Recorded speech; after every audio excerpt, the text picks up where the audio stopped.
propose de rencontrer une artiste stéphanoise, Claire Astebert. Nous allons pénétrer dans son univers. Suivez-moi. C'est par là. Chut, elle doit être en train de travailler. Bonjour Claire. Bonjour. Merci de nous recevoir dans votre atelier. Merci de transition, beaucoup. Je crois. Oui, tout à fait. Pour le moment, sur Saint-Étienne, mais voilà, la recherche d'un nouveau lieu dans quelques mois. D'accord, ben là vous êtes déjà bien installée. Je suis bien installée, oui, voilà, oui. On vous retrouve dans la couleur, dans la joie de vivre. Et, avec plein de choses différentes. Tout mon univers est regroupé là dans ce lieu. Pour quelque temps. Et pour quelque temps, voilà, exactement. Et donc, je vais vous poser quelques petites questions sur votre métier, si vous voulez bien jouer le jeu des questions-réponses. Allez, super. Alors Claire, comment devient-on artiste? J'imagine que vous avez déjà un talent qui vous vient de votre enfance. Vous avez peut-être baigné dans un environnement artistique. Vous avez peut-être fait une école. En tout cas, aujourd'hui, pour en faire votre métier, vous êtes passé par où? Alors oui, effectivement. Alors j'ai grandi dans l'art. Hein. Mon père étant peintre, c'est vrai que j'ai toujours pratiqué la peinture depuis ma plus tendre enfance, et je me voyais pas faire autre chose que ce métier. J'ai grandi au fil des années, travaillé seule, beaucoup évolué, et c'est vrai que écoutez, aujourd'hui j'exerce ce métier qui est un métier pas facile pour les femmes, il faut le dire, mais voilà, je suis très fière de ce que j'ai accompli aujourd'hui, et j'ai un univers bien particulier, bien reconnaissable, et vous avez ancré votre patte, votre image. Exactement. Voilà, ma peinture est une peinture très colorée. C'est un style, une nouvelle figuration naïve, en hommage à un artiste que j'aime beaucoup, Robert Combas.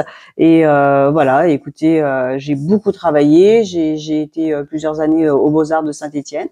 Et voilà, vous en êtes là aujourd'hui. Voilà, exactement. Alors une petite question rapide. Vous faites du street art? Oui. Vous avez peint sur des murs. Oui, tout à fait. Et ça, c'est compliqué à faire. Ah, c'est très compliqué, oui. Alors, c'est pas mon univers à moi. Moi, je suis plus artiste traditionnel, on va dire. Le street art, c'est un monde d'hommes.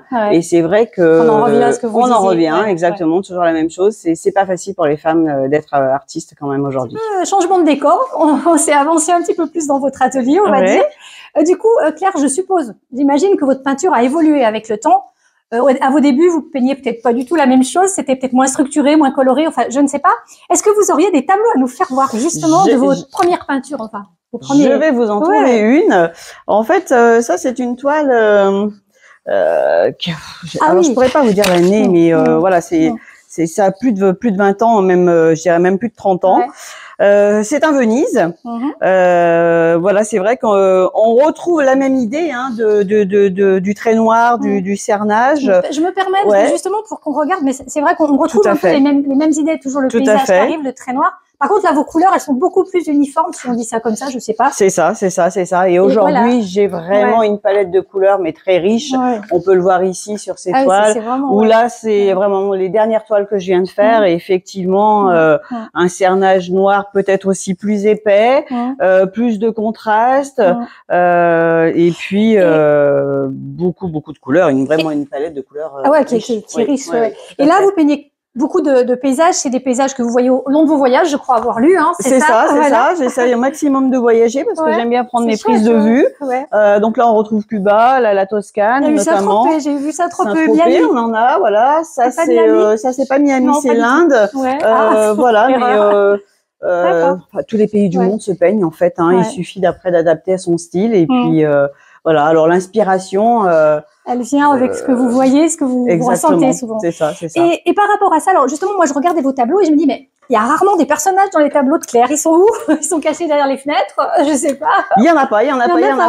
Non. C'est vrai que sur toute cette production en fait de paysages, il y en a pas. Mais par contre, effectivement, il y a quelques années, j'ai réalisé un certain nombre de toiles sur les femmes. Alors c'était un thème bien particulier qui me tenait à cœur en fait. C'était un hommage que je voulais rendre aux femmes à ce moment-là.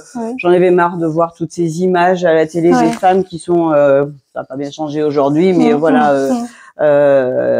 Et en fait c'était pour leur rendre hommage. Donc j'ai fait toute une série sur les femmes. Alors je peux peut-être vous sortir quelques œuvres.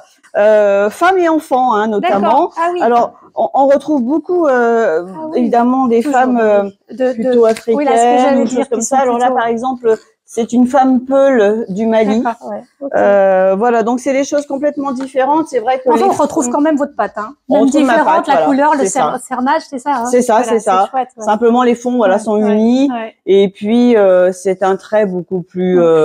Mais vous les intégrez jamais dans vos tableaux, les personnages. C'est-à-dire qu'aujourd'hui, vous faites des paysages, il n'y a jamais de personnages. Non, jamais. Et c'est voulu. Oui, c'est voulu. Oui, tout à fait. Oui. Sur commande, éventuellement, j'ai eu des gens qui m'ont demandé de rajouter 1 ou 2 personnages, mais c'était plus par rapport à eux. Ils voulaient que voilà, ils se retrouvent sur la toile, mais non, pas de personnages. Et il n'y en aura pas. Pas pour l'instant. Pas pour l'instant. Claire. Alors, on a encore changé de décor. Là, on est sur une petite table. Il nous manque que l'apéro. Voilà. Et je vais vous faire un petit jeu. C'est le jeu du tac au tac. Donc, comme vous le comprenez, je vous pose une question. Vous répondez rapidement. Votre peintre préféré? Pablo Picasso. Votre village de cœur? Saint-Étienne. Le personnage qui vous a fait le plus rêver dans votre enfance? Tintin. Une autre passion qui vous fait vibrer? La musique. Et 2 mots qui vous qualifient? La passion et l'indépendance. Merci Claire de nous avoir reçus, de nous avoir fait entrer dans votre univers. C'était un plaisir. Merci, c'est moi qui vous remercie beaucoup.